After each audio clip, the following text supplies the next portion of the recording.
Welcome students to another in our Investigating Science series. Today we're in grade 4 and we are investigating the flower. Now, tell me, do you love to go outside? What do you see when you go outside?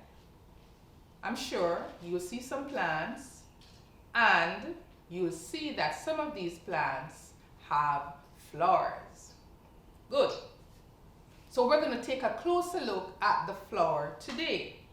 So I have here with me some examples of different kinds of flowers. And just by looking at the display that I have, what are some of the things that you can report? What can you say about flowers? So obviously, we have different colors. So flowers can be of any color that you can think of, right? We have this bright yellow flower. We have this looks a little purple, yes? We have pink. And do you know that the grass plant also produces a flower? So this is a flower from the grass plant. So we're going to be going a little bit deeper into what makes up a flower and especially the functions of the parts of the flower. Now, as you know, flowers serve a very important function, all right? They help the plant in the process of reproduction. So they help to produce seeds. Those seeds, we have fruits from that flower, right? And of course, it provides food for us. So let's get to it. Now, what is the first part of the flower that you would probably see? The first part of the flower that would attract you and certainly attract all other insects and animals would be the petal. So the petal, those are the brightly colored parts of the flower. So in this flower, the petal is yellow. Now, what about this flower? Again, in this flower, this is a brightly colored portion, and we would call that the petal, right? This is actually a rose flower from a rose plant, all right? So the petal is this brightly colored portion. All right, now just underneath the petal, we have some green sections right here, right? So they're not brightly colored, they're generally in green. And we would call that, what do we call this part? These green structures coming just to cover or to protect the unopened flower is called the sepals, S-E-P-A-L-S. So we have the sepals, right? They're usually green. And in an unopened flower, so let me show you an unopened flower. Like this is an unopened flower.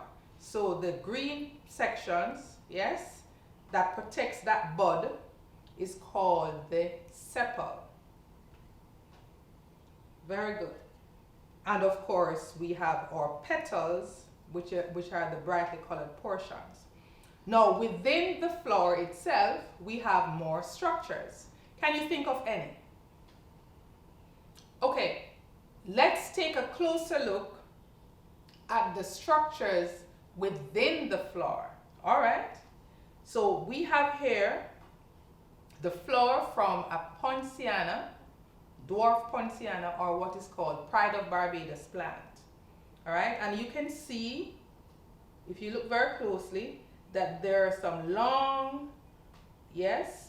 looking structures that are extending from within the flower, right? And at the tip of those structures, we have something else. That is called the anther. So the long extension, we have this is really the main part of the flower, which is composed of the filament, and the structure at the very tip of it is called the anther. Now, what would we find on these structures. These structures, if you have a hibiscus plant, you will see it very clearly. Normally have some powdery substances or some substance that when you touch it, it will actually come off on your finger. That substance is called pollen. So if we should look at this plant, just a second, we just want to capture this. If we should look at this flower, all right? See if we can hold it up a bit more.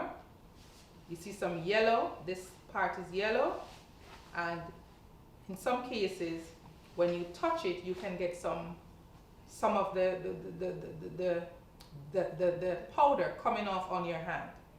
That is the pollen grains, right? And so that part of the flower that has the pollen grains, it's on the anther, and the long structure that holds it up is called the filament, and that's the male part of the flower. So what normally happens when you see, for instance, a bee or a butterfly going on the floor, so they're actually attracted to that yellow portion, all right? But in the process, they're getting some pollen onto their wings or onto their feet, which they will now carry to another plant. Of course, we're not really discussing pollination today, but it is very important. It's a very important process. So let's go back to our Pride of Barbados flower. So we're saying this long structure is called what again?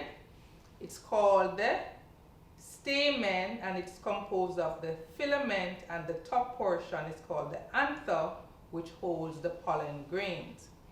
Now beside the stamen, you'll have the female part of the flower, and that is called the top portion that will allow the pollen grains to stick on it is called the stigma. See, you can remember stigma.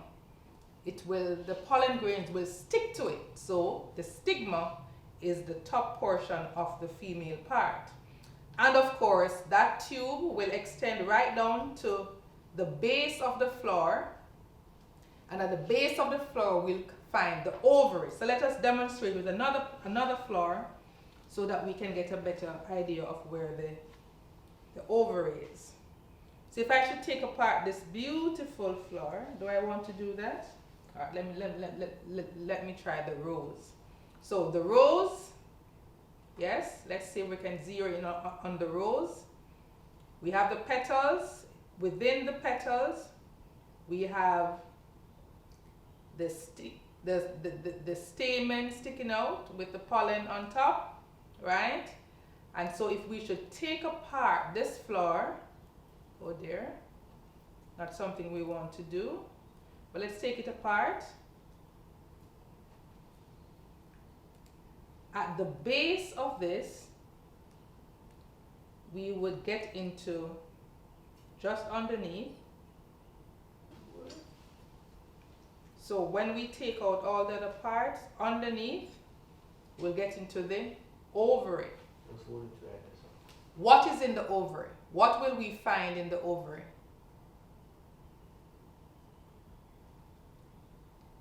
So the ovary is a part of the female part of the flower, all right? And in the ovary, we will find egg cells, or the female cells. Egg cells would be in the ovary. Where would the male cells be? Where would the male sex cells be? The male cells would be coming from the pollen grains, right? So the pollen grains will be supplying the male cells.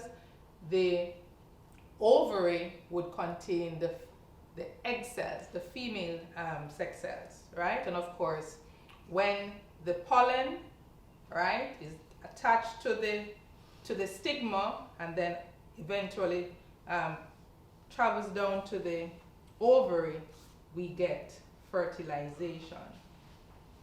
Let us see if we can get another look at the ovary. Oh, I'm damaging this poor plant flower. All right, so I'm taking apart this flower. So can we see what's inside this flower?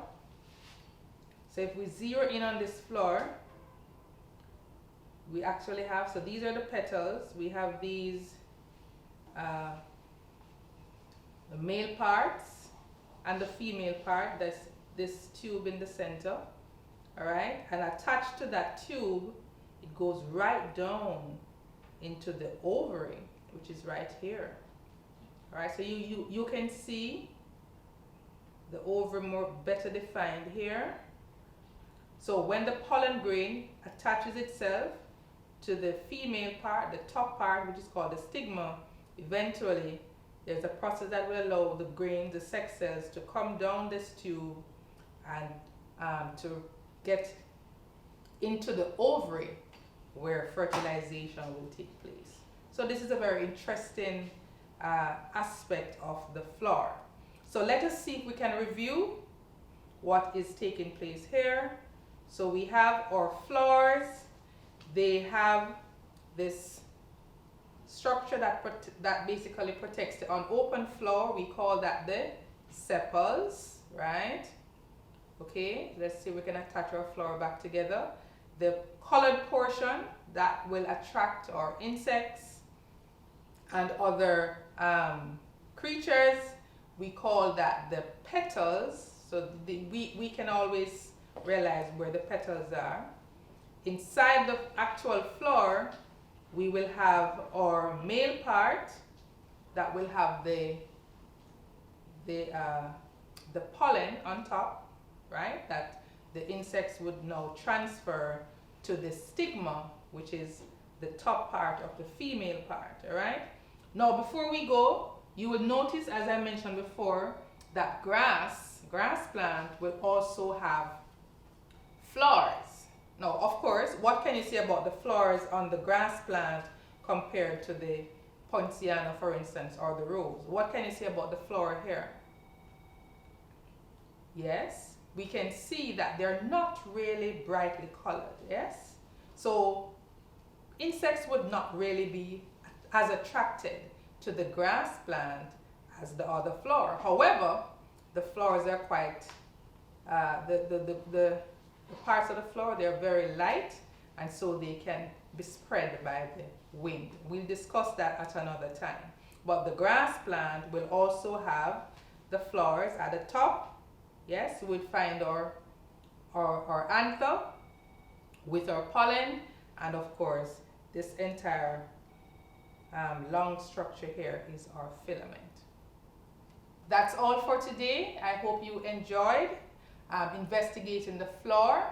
Now, this will not be complete until you go outside and gather as many different examples of the flower that you can find, and of course, look inside the flower to see if you can name and label the different parts of the flower. Goodbye.